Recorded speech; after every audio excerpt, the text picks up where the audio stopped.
আর মাত্র কয়েকদিন পর প্রত্যেক বাঙালির ঘরে ঘরে পালিত হবে জামাই ষষ্ঠীর উৎসব। তবে এই জামাই ষষ্ঠীর মধ্যেই আরও একটা বড় খবর উঠে আসছে। ইতিমধ্যে বেশ কয়েকটি নতুন নতুন প্রকল্পের টাকা জুন মাস থেকেই আপনাদের ব্যাঙ্ক অ্যাকাউন্টে দেওয়া হতে পারে। কোনো প্রকল্পে 1000 টাকা, কোনো প্রকল্পে 1200 টাকা, কোনো প্রকল্পে 1500 টাকা, তো 25,000 টাকা কোনো প্রকল্পে পেতে পারেন।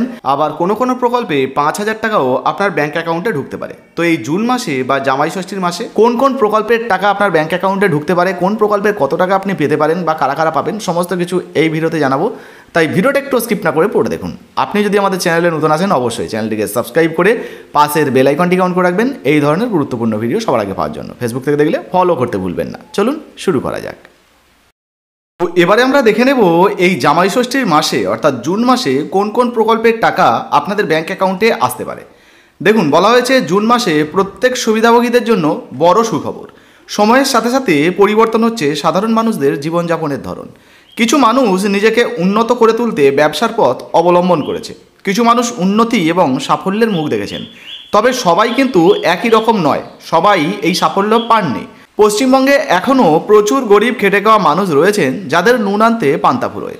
এবার তাদের জন্যই রাজ্য এবং কেন্দ্রীয় সরকারের তরফ থেকে বেশ কিছু প্রকল্প তৈরি করা হয়েছে, যে প্রকল্পের মাধ্যমে আর্থিক সুবিধা এই জুন মাসেই পেতে শুরু করবেন এই সমস্ত পুরুষ মহিলারা।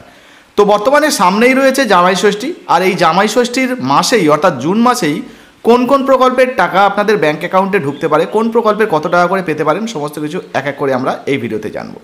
তো প্রথমেই জুন মাসে কোন কোন প্রকল্পের টাকা দিতে পারে সরকার। তো দেখুন, এখানে বলা হয়েছে জয় জোহার প্রকল্প, যেখানে 1000 টাকা, তপশিলি বন্ধু প্রকল্প 1000 টাকা, মানবিক প্রকল্পে 1000 টাকা, এইরকম আরও একাধিক প্রকল্পের টাকা কিন্তু দেওয়া হবে। তো চলুন এক এক করে আমরা জেনে নিই কোন কোন প্রকল্পের কত টাকা করে আপনারা পেতে পারেন। তো প্রথমেই যে প্রকল্পের বিষয়ে বলা হয়েছে সেটি হলো কৃষক বন্ধুর প্রকল্প। দেখুন, বলা হয়েছে পশ্চিমবঙ্গের কৃষকদের আর্থিক সহায়তা করার জন্য মুখ্যমন্ত্রী মমতা বন্দ্যোপাধ্যায়ের ঘোষণা অনুযায়ী চালু করা হয়েছে কৃষক বন্ধু প্রকল্প। 2025 সালে এই খরিফ মরশুমের টাকা কবে থেকে ঢুকবে সেই নিয়ে অনেকেই কিন্তু চিন্তা করছেন। তবে সূত্র মারফত জানা যাচ্ছে কৃষক বন্ধু প্রকল্পের টাকা অন্যান্য বছরের মতোই জুন মাসেই কৃষকদের ব্যাঙ্ক অ্যাকাউন্টে ঢুকতে পারে। অনুমান করা হচ্ছে 20 কিংবা 25 তারিখের মধ্যে এই প্রকল্পের টাকা আপনাদের ব্যাঙ্ক অ্যাকাউন্টে আসতে পারে। এই প্রকল্পে কৃষকদের সর্বোচ্চ 10,000 টাকা সমান 2টি কিস্তির মাধ্যমে দেওয়া হয়। কেউ আবার 4000 টাকাও পেতে পারেন। জমির পরিমাণ হিসাবে আপনারা কিন্তু এই টাকা পাবেন। তো কৃষক বন্ধু প্রকল্পের টাকা মোটামুটি জুন মাসে আপনাদের ব্যাঙ্ক অ্যাকাউন্টে আসতে পারে। এরপরে যে প্রকল্পের বিষয়ে আপনাদেরকে জানাচ্ছি সেটা হলো পুরোহিত ভাতা। দেখুন, বলা হচ্ছে পশ্চিমবঙ্গে বসবাসকারী যে সমস্ত সংখ্যালঘু পুরোহিতরা রয়েছেন তাদের আর্থিক সুবিধা দেওয়ার জন্য রাজ্য সরকারের তরফ থেকে চালু করা হয়েছে এই পুরোহিত ভাতা। আগে এই প্রকল্পে 1000 টাকা করে দেওয়া হতো, এখন 500 টাকা করে বাড়ানো হয়েছে। এবার কিন্তু পুরোহিতরা 1500 টাকা করে তাদের ব্যাঙ্ক অ্যাকাউন্টে পাবেন। অনুমান করা হচ্ছে জুন মাসের 12 কিংবা 16 তারিখের মধ্যেই এই প্রকল্পের টাকা উপভোক্তাদের ব্যাঙ্ক অ্যাকাউন্টে জমা হয়ে যাবে, এমনটাই কিন্তু আশা করা হচ্ছে।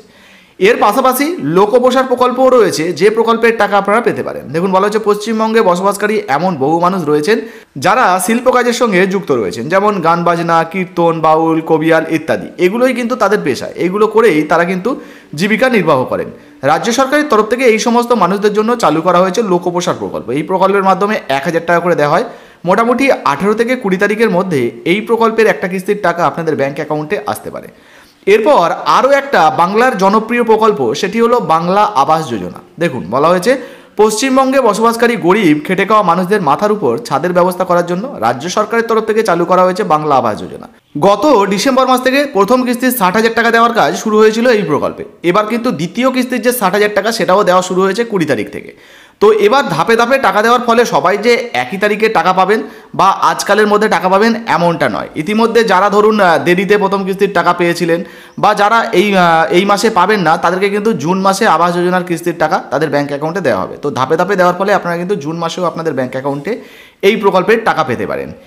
এরপর কৃষক বন্ধুদের জন্য কিন্তু খুশির খবর রয়েছে, চাষি ভাইদের জন্য কিন্তু সুসংবাদ। দেখুন, বলা হচ্ছে পশ্চিমবঙ্গ কৃষিপ্রধান রাজ্য। ধান উৎপাদনে ভারতবর্ষের প্রথম স্থান অধিকার করে রেখেছে পশ্চিমবঙ্গ।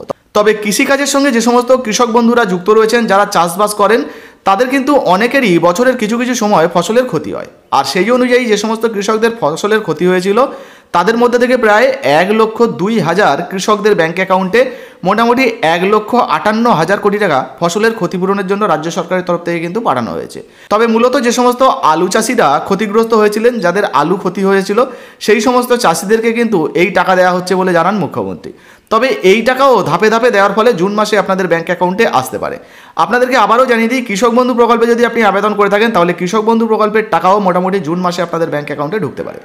এরপরের যে প্রকল্প রয়েছে সেটি হলো মানবিক প্রকল্প। তো বর্তমানে 40% উপরে প্রতিবন্ধকতা নিয়ে যারা বসবাস করছেন তারা এই প্রকল্পে আবেদন করলে 1,000 টাকা পেতে পারেন এবং 6 তারিখ থেকে শুরু করে মোটামুটি 12 তারিখের মধ্যে এই প্রকল্পের টাকাও আপনাদের ব্যাংক অ্যাকাউন্টে চলে আসতে পারে।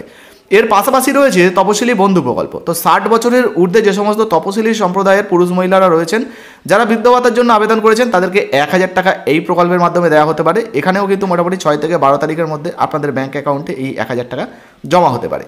এরপরে রয়েছে বাংলার সবথেকে জনপ্রিয় প্রকল্প লক্ষ্মীর ভাণ্ডার। দেখুন, বলা হচ্ছে পশ্চিমবঙ্গে ইতিমধ্যে প্রায় 2,21,00,000-এরও বেশি মহিলারা এই প্রকল্পে নাম নথিভুক্ত করে সুবিধা পাচ্ছেন। বাংলার সবথেকে জনপ্রিয় প্রকল্প এই লক্ষ্মীর ভাণ্ডার। এই প্রকল্পের মাধ্যমে বাংলার মা বোনেদের 1,000 টাকা এবং 1,200 টাকা করে হাত খরচ বাবদ দেওয়া হয়। আর এই প্রকল্পের টাকা প্রত্যেক মাসের 1 তারিখ থেকে দেওয়া শুরু হলেও জুন মাসের 1 তারিখে কিন্তু এই প্রকল্পের টাকা ঢুকবে না, কারণ 1 তারিখে জামাই ষষ্ঠী রয়েছে এবং রবিবার থাকায় সরকারি ছুটি। তাই মোটামুটি 5 তারিখ থেকে শুরু করে 10 তারিখের মধ্যে এই প্রকল্পের টাকা আপনাদের ব্যাংক অ্যাকাউন্টে জমা হয়ে যেতে পারে, এমন কিন্তু একটা মোটামুটি খবর রয়েছে, আপনারা কিন্তু ধরে নিতে পারেন। এরপরে রয়েছে পিএম কিষাণ যোজনা, অর্থাৎ কিষাণ সম্মান নিধি যোজনা। দরিদ্র কৃষকদের পাশে দাঁড়ানোর জন্য কেন্দ্রীয় সরকারের তরফ থেকে এই প্রকল্পটা তৈরি করা হয়েছে। বছরে 6,000 টাকা করে এই প্রকল্পের মাধ্যমে দেওয়া হয় 3টে কিস্তির মাধ্যমে। তো মোটামুটি এই জুন মাসের শেষের দিকেও কিন্তু এই প্রকল্পের টাকা অর্থাৎ 2,000 টাকার একটা কিস্তি আপনাদের ব্যাংক অ্যাকাউন্টে আসতে পারে, এমনই কিন্তু একটা সম্ভাবনা রয়েছে। পাশাপাশি একই রকম একটা প্রকল্প রয়েছে জয় জোহার প্রকল্প। এটাও কিন্তু বৃদ্ধ ভাতার একটা প্রকল্প। তপশিলি বন্ধু প্রকল্পের মতো 60 বছরের ঊর্ধ্বে যদি তপশিলি উপজাতি সম্প্রদায়ের কেউ থেকে থাকেন তাদেরকে 12 থেকে 14 তারিখের মধ্যে এই প্রকল্পের 1,000 টাকার একটা কিস্তি তাদের ব্যাংক অ্যাকাউন্টে দেওয়া হতে পারে। শুধু এই সমস্ত প্রকল্পই নয় বন্ধুরা, এই সমস্ত প্রকল্প ছাড়াও আরও একাধিক প্রকল্প রয়েছে। যেমন এখানে যদি আমরা দেখি, রাজ্য সরকারের তরফ থেকে বিধবা ভাতা রয়েছে 1,000 টাকা, যুবশ্রী প্রকল্পের 1,500 টাকা, কন্যাশ্রী প্রকল্পে 25,000 টাকা, রূপশ্রী প্রকল্পের 25,000 টাকা, ইমাম ভাতার 3,000 টাকা। এরকম একাধিক প্রকল্প রয়েছে যে প্রকল্পের টাকা কিন্তু আপনাদের ব্যাংক অ্যাকাউন্টে এই জুন মাসেই আসতে পারে। তো এই সমস্ত প্রকল্পের মধ্যে কোন প্রকল্পে আপনি আবেদন করেছেন অবশ্যই নিচে কমেন্ট বক্সে কমেন্ট করে জানাবেন। ভিডিও ভালো লাগলে লাইক দিয়ে শেয়ার করে দিতে ভুলবেন না। ধন্যবাদ।